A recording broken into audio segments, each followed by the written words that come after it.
Trump's war on drug trafficking getting even larger in scale, the president declaring cartels as unlawful combatants, paving the way for wartime power. At 3:47 a.m., when Cleveland still looked frozen beneath the thick fog rolling off Lake Erie, 18 unmarked federal convoys slid through the streets with a precision that did not belong to any ordinary night. Tires whispered across rain-slicked asphalt, headlights dimmed to soft halos swallowed by mist. Engines murmured like distant machinery buried beneath layers of industrial silence. To anyone awake, it would have seemed like nothing more than early morning traffic. But the city was already surrounded, sealed from the inside out by a force moving with absolute intent. 4 blocks south of University Circle, the convoys broke formation. 7 veered west, 4 circled to the rear. The remaining units boxed in the front entrance of a restored Victorian mansion, glowing faintly with warm interior light. It looked peaceful, expensive, untouched. The home of a man who had convinced Cleveland he was a champion.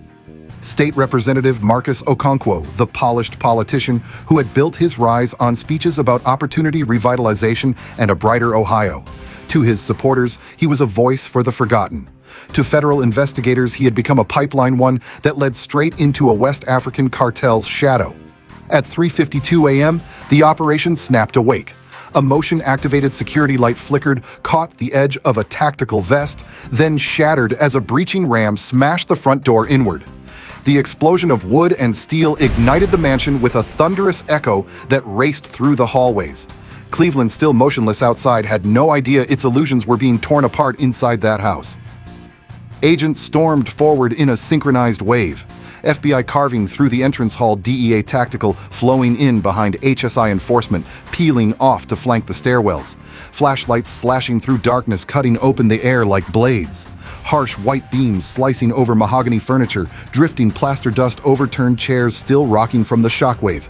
The first room offered nothing but sophistication. Imported artwork, leather seating, a fireplace crackling in automated silence. Nothing to betray the rot underneath. The second room did.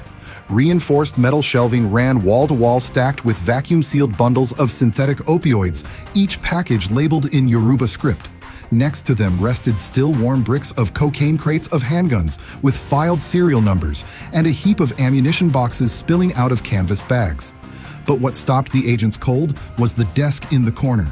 Dozens of Ohio driver's licenses, some completed, some half-finished, lay scattered like a deck of deadly cards. Photos of undocumented Nigerian migrants, photos of fabricated identities, blank documents waiting for buyers. A spreadsheet of fees sat beside them, color-coded by urgency, by risk, by desperation. Another page listed couriers tied directly to West African cartel shipments that had slipped through the Great Lakes region for years. The air tightened as agents pushed deeper. Down the next hallway, they found stacks of forged birth certificates, laminated state IDs with sequential numbers, pre-addressed envelopes to organizations that did not exist. 4 laptops sat open on a dining table, each running encrypted messaging apps. One chat glowed with a message sent 2 hours earlier. Confirmed delivery. Documents must clear before shipment moves. Wire sent to Lagos. Behind a false panel in the study, agents found a hidden staircase descending into a private office built like a command center. Whiteboards covered with maps and distribution routes, external hard drives stacked in neat rows, a binder detailing 19 shell corporations under Okonkwo's control, fake property management firms, phantom security companies, nonprofits with no staff and no operations. Money flowed through them into foreign accounts in Nigeria, Ghana, the Cayman Islands, and Dubai. Not corruption, infrastructure, not influence, orchestration. This was no politician bending rules. This was a man who had engineered an entire shadow economy beneath the city that elected him. Upstairs, agents entered the master bedroom. A phone lay face down on the nightstand, buzzing intermittently in the silence. When they turned it over, the screen lit up with a final message. Product arrives Thursday. Your clearance needed at port. The sender was a cartel figure linked to overdose spikes across Ohio, Pennsylvania, and Michigan. The implications were immediate and crushing. For a moment, no one moved. The mansion felt alive, listening, waiting. Then at 3:58 a.m., the cuffs clicked around Marcus Okonkwo's wrists. He stood in his silk pajamas, blinking at the ring of flashlight beams as agents guided him out into the freezing mist. The arrest was simple, almost quiet, but the story erupted the moment he stepped outside. Because this wasn't the climax. This was the ignition spark. The breach into a network so deep inside Ohio, so entrenched in politics business, immigration channels, and cartel infrastructure that even seasoned investigators struggled to believe it. And if watching a celebrated Cleveland politician standing surrounded by forged documents, narcotics, illegal weapons, and cartel contracts is shocking now, stay close. What unfolds next will make this scene feel like the last moment of calm before a storm the state never imagined could exist. Federal teams had spent only 7 hours combing through the devices seized from Okonkwo's mansion when a pattern emerged. Faint at first, then unmistakable. Folder names disguised as community meeting notes, GPS pings mislabeled as outreach visits, storage logs formatted to resemble volunteer schedules. Layer by layer, the camouflage peeled back, revealing something far more systematic than the individual crimes uncovered inside the representative's home. Okonkwo hadn't just been enabling cartel operations. He had been feeding them, routing them, protecting them, and most importantly, hiding their crown jewel. One file stood out. Cluster of coordinates stored inside a folder titled Rural Development Initiative. The metadata told a completely different story. A series of satellite images captured over several months showed unusual activity deep in southeastern Ohio in an area with no registered properties, no utility connections, and no maintained roads.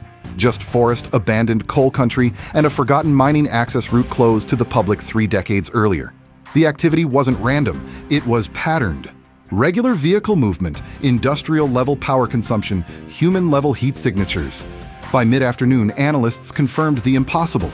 A hidden complex was operating somewhere in the Appalachian foothills, one that Okonkwo had visited 14 times in the past year using vehicles registered to shell companies that technically didn't exist.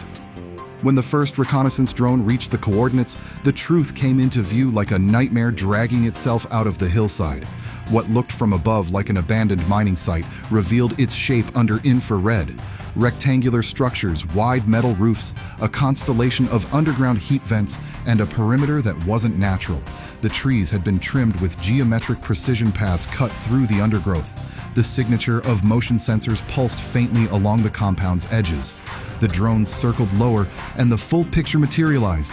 It wasn't a warehouse, it wasn't a camp, it was a fortress. A cartel fortress hidden in the Ohio wilderness.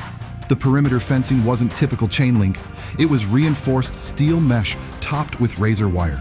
Several observation points disguised as hunting platforms housed armed guards carrying thermal optics and rifles.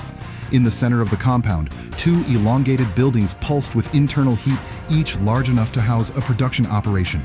Through high-resolution imaging, agents identified human movement inside both structures. Dozens of individuals. No clear exits, no windows, no natural light. Their movement patterns were slow, synchronized, repetitive. Not workers, not employees. Forced labor, hostages. The compound layout explained everything. This was the West African cartel's primary manufacturing hub for the Great Lakes region.